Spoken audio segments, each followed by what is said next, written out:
अस्सलामु अलैकुम जी। मैं आज स्ट्रॉबेरी की रूट्स लगाने जा रहा हूँ। आज अक्टूबर की 19 तारीख़ है, तो ये रूट्स मुझे सवात से रिसीव हुई हैं और जब रूट्स आप लोगों के पास भी आएंगी तो वो कुछ इस हालत में होंगी जो आपको नज़र आ रही हैं। ये देखिए, इस हालत में होती हैं। ऊपर से ये ज़मीन से इनको निकालते हैं जड़ों समेत, और ये ऊपर से पत्ते काट के तो फिर पैक करके ये भेजते हैं। और ये रूट्स कैसे तैयार होती हैं, इस पे मेरी एक वीडियो पड़ी हुई है, क्योंकि ये रनर्स निकलते हैं बरसात में और समर में। वो रनर्स को ये ज़मीन में दबाते जाते हैं और ये जड़ें फिर बनती जाती हैं और एक नया पौधा तैयार होता जाता है। उस पर मेरी डिटेल वीडियो चैनल पे पड़ी हुई है, आप लोग देख सकते हैं। मैं उसका लिंक डिस्क्रिप्शन बॉक्स में दे दूँगा। तो आज हम इन रूट्स को लगाएंगे पॉट्स में और फिर देखेंगे कि इनका पॉटिंग मिक्सचर क्या होना चाहिए कि जिससे बहुत हेल्दी ग्रोथ हो। और फिर जब ये सीज़न आए फरवरी के एंड से लेकर मार्च अप्रैल मिड मई तक मैंने लास्ट ईयर स्ट्रॉबेरीज़ खाई हैं अपने प्लांट से, तो ये बहुत हैवी और अच्छी फ्रूटिंग करती हैं। और एक चीज़ और याद रखिएगा कि ये स्ट्रॉबेरी की स्पेशल वैरायटी है जो कि गर्म इलाकों में, जैसे लाहौर है, इधर साहिवाल और इस रीजन में होती हैं पाकिस्तान में, जहाँ टेम्परेचर सर्दियाँ जो हैं वो 3-4 महीने के लिए होती हैं और फिर बाद में टेम्परेचर या तो नॉर्मल हो जाता है या गर्म हो जाता है। तो ये उन एरियाज़ के लिए हैं और आप इन्हें गर्मियों में बचा भी सकते हैं। इन पौधों को आप सेव कर सकते हैं और फिर बाद में आप उन्हीं से घर में ही जो है रनर्स के थ्रू नए पौधे भी बना सकते हैं। उस पर मैंने आपको बताया, वीडियो पड़ी हुई है मेरी डिटेल्स। मैं ऊपर आई बटन में भी उसका लिंक दे दूंगा और नीचे डिस्क्रिप्शन बॉक्स में भी दे दूंगा। तो इसके लिए जो हमें चाहिए इनकी हेल्दी ग्रोथ के लिए, ताकि ये जब सीज़न आए तो अच्छी फ्रूटिंग करें हमारे लिए, तो हमें जो चीज़ें चाहिए, जो मिक्सचर हमने बनाना है, उस मिक्सचर को आपने 5 हिस्सों में डिवाइड कर लेना है। 5 हिस्सों में से 2 हिस्से मट्टी, ये देखें मैंने garden soil, normal garden soil है और ये तो मेरे पास ओल्ड गार्डन सॉइल है, मैंने गमलों में से ही निकाली हुई है, नई नहीं मैं लाया। ये 2 पॉट्स जो है मैंने, ये आपके सामने पॉट नज़र आ रहा होगा, 5 इंच का पॉट है। इस पॉट को मैंने मुहैया किया है। ये 2 पॉट मैंने मिट्टी ले ली है। इन 2 पॉट के साथ मैंने जो है 2 पॉट ही कंपोस्ट के लिए हैं, एक, और ये 2 पॉट जो हैं ये कंपोस्ट के हैं। ये अब आपको नज़र आ रहे होंगे। और ये लीफ कंपोस्ट है। अगर लीफ कंपोस्ट ना मिले तो आप अच्छा डीकम्पोज हुआ काव डंक भी ले सकते हैं। गाय के गोबर अच्छा डीकम्पोज हुआ होना चाहिए, यानी 2-1 साल पुराना हो और फुली डीकम्पोज हो, वो लेना है। और उसके अलावा सॉइल को थोड़ा सॉफ्ट रखने के लिए या तो आप कोकोपीट ले लें या पीट मॉस ले लें। मेरे पास कोकोपीट भी थी, पीट मॉस भी थी, लेकिन क्योंकि पीट मॉस मेरे पास खुली हुई पड़ी थी तो मैंने ये पीट मॉस एक पॉट ले लिया।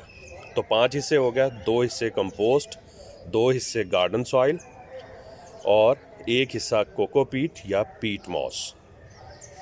तो इन सारी चीज़ों को आपने मिक्स कर लेना अच्छी तरह। तो चलिए अब इनको अच्छी तरह मिक्स करते हैं। ये देखिए, सबसे पहले मैंने इसमें पीट मॉस डाली है। ये 1 पॉट पीट मॉस का था, वो डाल दिया। उसके बाद ये 2 पॉट कंपोस्ट के डाल दिए। मैं इन्हीं प्लास्टिक के पॉट्स को, ये जो 5 इंच के पॉट्स हैं, इन्हीं को यूज़ करूँगा। इन्हीं के अंदर ये स्ट्रॉबेरीज लगाऊंगा और हर पॉट में एक ही पौधा लगेगा स्ट्रॉबेरी का। तो ये मैंने तीनों पॉट खाली कर लिए हैं। अब हम इनको अच्छी तरह मिक्स करेंगे।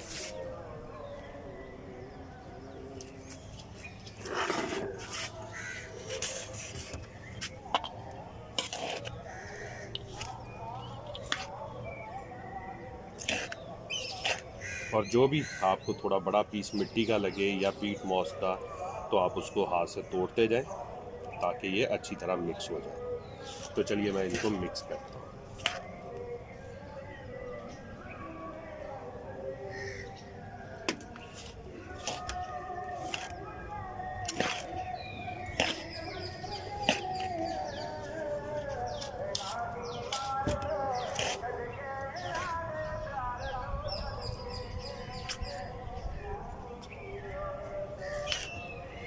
इससे ये होता है पीट मॉस या कोकोपीट मिलाने का ये फ़ायदा होता है कि ये जो आपकी मिट्टी है ये सॉफ्ट रहती है और रूट्स की ग्रोथ बड़ी तेज़ी से होती है। जितनी तेज़ी से पौधे की रूट्स की ग्रोथ होगी उतनी ही तेज़ी से पौधे की ऊपर ग्रोथ होगी।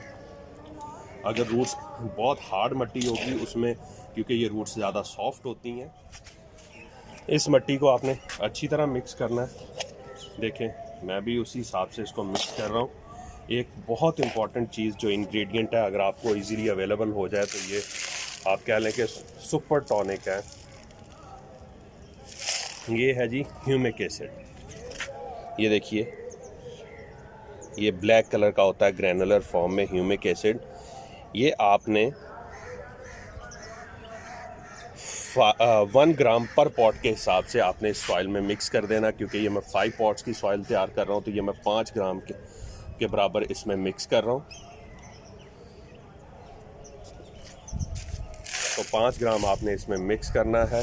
अब इसका रोल क्या होता है ये भी मैं आपको साथ साथ मिक्स करता हूँ, साथ साथ इसका रोल भी थोड़ा गाइड कर देता हूँ और कोशिश करूँगा कि एक वीडियो अलग से ह्यूमिक एसिड पे बनाऊँ, क्योंकि ये बहुत इम्पॉर्टेंट है। और मेरी हमेशा कोशिश होती है कि जब भी फ्रेश पॉटिंग मिक्स बनाएं नए प्लांट्स को लगाने के लिए तो उनमें ये लाजमी शामिल करूं। तो ये आप 6 महीने बाद एक दफ़ा शामिल कर सकते हैं। अगर एग्जिस्टिंग आपके वो पेरेनियल प्लांट्स लगे हुए हैं तो उनमें आप 6 महीने बाद इसको डाल दिया करें, चाहे लिक्विड फॉर्म में चाहे इस तरह ग्रैनुलर फॉर्म में। इसका काम ये होता है कि ये अवेलेबिलिटी ऑफ न्यूट्रिशन, जितने हम न्यूट्रिएंट्स देते हैं फर्टिलाइज़र्स के थ्रू इसके बेस में, तो उनकी अवेलेबिलिटी को इंश्योर करता है।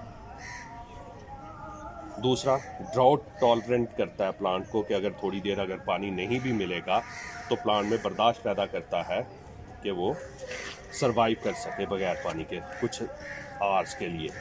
और उसके अलावा इसका मेन एक और काम होता है कि ये जो फीडर रूट्स होती हैं, फाइब्रस रूट होती हैं बॉटम में प्लांट के, जिन्हें हम फीडर रूट कहते हैं, ये उन रूट्स को भी उनकी ग्रोथ में एक्टिव पार्ट प्ले करता है। तो आप इसको ये देख लें, न्यूट्रिशन की अवेलेबिलिटी, फिर इसके अलावा इम्यूनिटी सिस्टम बूस्ट करता है प्लांट का, डिजीज़ के अगेंस्ट रेजिस्टेंस को इम्प्रूव करता है प्लांट्स के, फिर उसकी रूट्स की मैंने आपको बताया ग्रोथ इंश्योर करता है, न्यूट्रिशन अवेलेबल करता है। और मेन चीज़ जो न्यूट्रिशन अवेलेबल क्यों करता है ये ज़हन में आता है, वो इसलिए क्योंकि ये जो सॉइल की पीएच है उसको एक्सेप्टेबल फॉर्म में रखता है, मतलब जो सूटेबल फॉर्म है प्लांट्स के उसके उस रेंज में रखता है, यानी 5.5 से 7.5 के दरमियान मेंटेन करता है पीएच को, ना ज़्यादा डाउन करता है और ना ही ज़्यादा हाई करता है। क्योंकि अगर पीएच जो है डाउन हो जाए तो वो एसिडिक नेचर में चली जाती है, और एसिडिक नेचर सॉइल में माइक्रो न्यूट्रिएंट्स जो होते हैं वो प्लांट इनटेक नहीं करते, मैक्रो न्यूट्रिएंट्स यानी NPK, नाइट्रोजन, फास्फोरस और पोटाशियम। और अगर अल्कलाइन सॉइल होगी तो फिर माइक्रो न्यूट्रिएंट्स जो है वो प्लांट्स इनटेक नहीं करते, वो रोक देते हैं।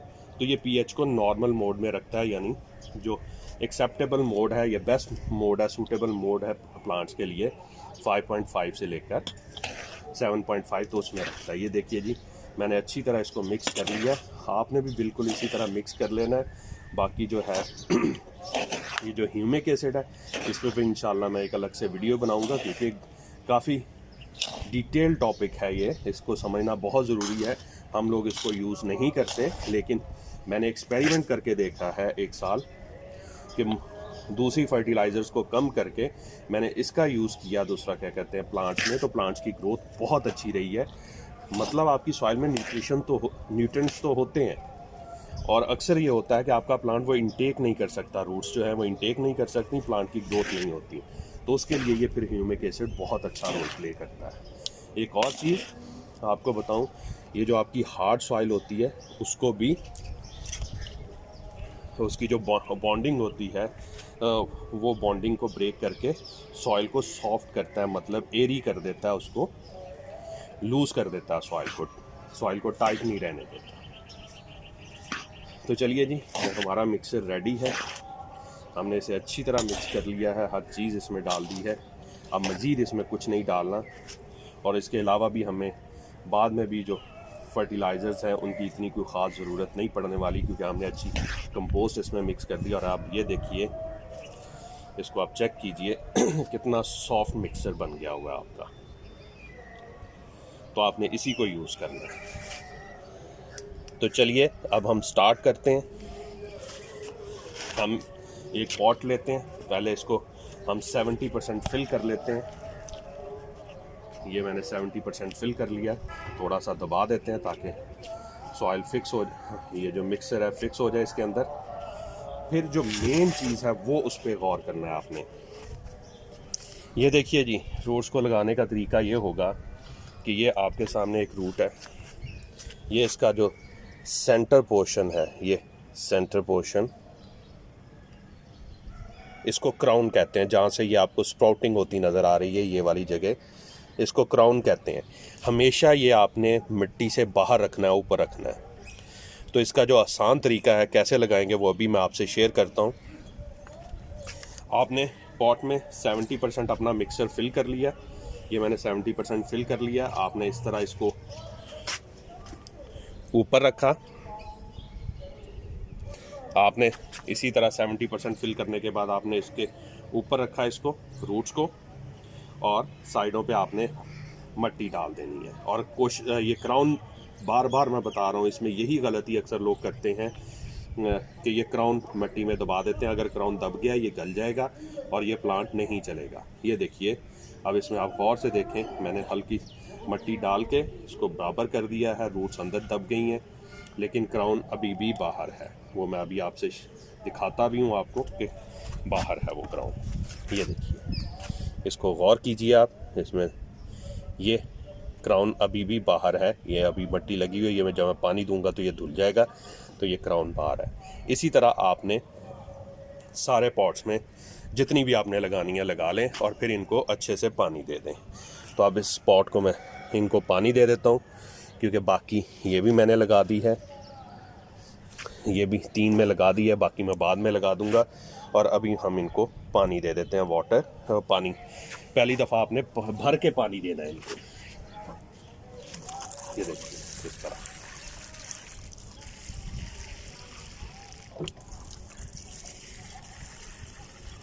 जिन लोगों की पॉट्स में चीज़ें, फ्रूट्स, वेजिटेबल जो भी वो लगाते हैं अच्छे नहीं होते, तो वो मेरी बात माने और ह्यूमिक एसिड ट्राई करें। इंशाल्लाह उनको बहुत अच्छा रिज़ल्ट मिलेगा।